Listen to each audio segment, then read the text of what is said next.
Bem-vindo! Esse vídeo não vai ser uma resenha, não vai ser uma análise, vai ser muito mais um relato de como foi a minha leitura, minha viagem enorme aqui por Fausto de Goethe. Eu li aqui nessa edição da 34, que tem 2 volumes, esse segundo volume é bem maior, né? Embora o texto seja menor, ele é recheado de notas de rodapé, de textos introdutórios, enfim, vários extras aqui, por isso que deixam esse livro tão imenso. Acho interessante dizer que isso foi uma coisa que eu particularmente considero que deixou a leitura um tanto quanto truncada, mais do que deveria, eu acho. Assim, eu tive que parar tantas vezes para ler as notas e eu tinha tanta informação antes de entrar na cena que às vezes ficava extremamente cansativo continuar na leitura. Entendo que essa edição foi feita de uma forma quase que um estudo sobre Fausto mesmo, mas pra mim, na minha experiência de ter lido, talvez se tivesse um pouco menos de informação, especialmente antes de cada cena, eu teria entrado mais de cabeça assim na leitura. Bom, eu já fiz um vídeo comentando um pouco sobre Fausto, primeira parte, né, que é desse volume aqui. Eu gostei muito de Fausto 1, foi uma grande surpresa pra mim. Eu achei muito mais tranquilo do que eu imaginei que seria, achei que seria uma leitura bem erudita, bem difícil. Na verdade, foi uma leitura muito interessante. Aqui na primeira parte a gente vai conhecer, então, o Fausto, esse personagem principal, que é um grande erudito, mas que ele acredita que ele não consegue mais absorver conhecimento, ele já tá velho, ele não consegue mais aprender e tem muitas coisas para as quais não tem explicação. Então, ele está muito frustrado e, com a autorização de Deus, lá no começo do livro, o Mefistófeles, que é um anjo do inferno, digamos, um anjo caído, ele vai tentar o Dr. Fausto e vai com o objetivo de conseguir a alma dele realmente. Existe até um pacto assinado com o sangue, e a ideia de Mefistófeles, então, que é o anjo caído, é levar Fausto a todos os prazeres possíveis, tanto terrenos quanto metafísicos, assim. Então, nessa primeira parte vai ter o principal prazer mundano, que seria o amor, o prazer realmente, e ele vai se apaixonar, o Fausto vai se apaixonar por Margarida, uma personagem aqui ainda de Fausto 1, e ele vai levar essa menina, ele já era velho, ele precisa tomar uma poção para parecer jovem de novo, vai levar essa menina à ruína, ela vai acabar sendo condenada pela morte da mãe e também pela morte do próprio filho deles. A primeira parte é basicamente a tragédia de Margarida.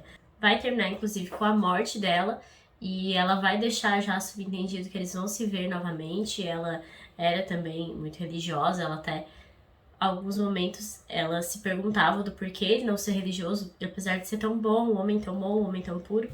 E ao mesmo tempo tinha aquela figura infernal ali rondando esse casal, enfim.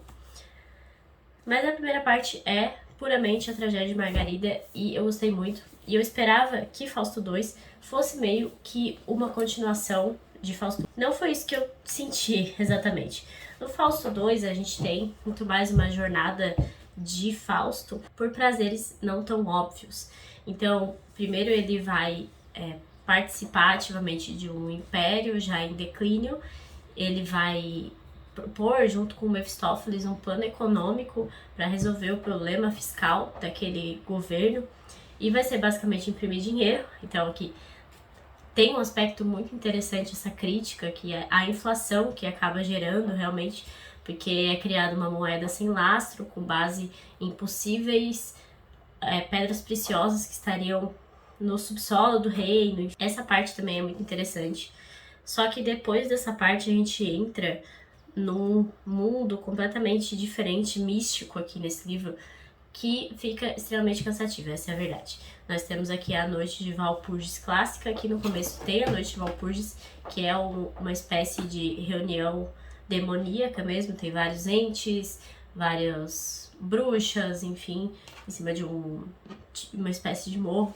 Vai acontecer aqui no final de Fausto 1. E em Fausto 2 a gente vai ter a Noite de Walpurgis clássica. Então é a mesma coisa, é uma grande festa, só que com várias entidades mitológicas, especialmente clássicas. E essa cena é enorme e ela parece estar desconectada com quase todo o resto do livro. Então foi uma coisa extremamente cansativa nessa parte. E depois, quando a gente sai disso, tem mais uma parte interessante do livro, que é a aparição de Helena de Troia. Basicamente, Fausto e Mefistófeles teriam trazido a Helena de Troia do além-mundo, enfim. E acaba que ele se apaixona por ela, só que ela é apenas uma espécie de espectro. Ela é quase que um fantasma, não a pessoa de verdade. Então, eles se apaixonam, eles vão ter um filho, depois esse filho vai falecer e ela vai voltar ao mundo dos mortos, de onde ela realmente deveria estar, né? Enfim. Então, são muitos aspectos que não parecem interligados. Essa é a minha experiência de leitura.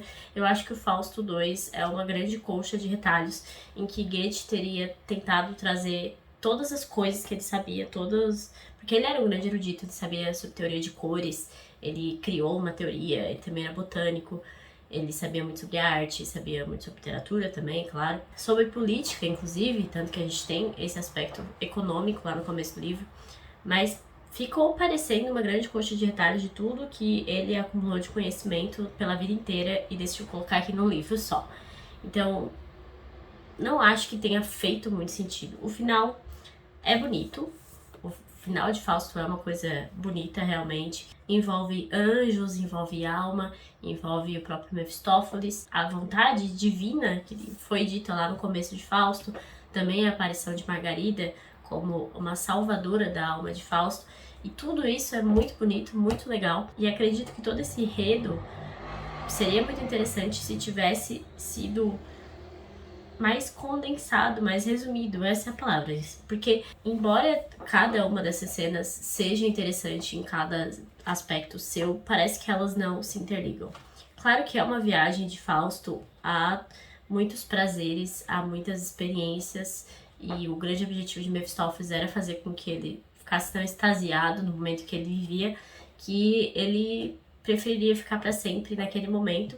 Então, esse seria o ponto máximo e o ponto em que a alma de Fausto seria de Mefistófeles. Isso não acontece. Na verdade, a gente tem uma série de tragédias acontecendo logo depois de grandes ápices de prazer de Fausto, como o rapto de Helena, que acaba com Helena voltando para o mundo dos mortos, ou o próprio amor por Margarida, que acaba com a morte dela também.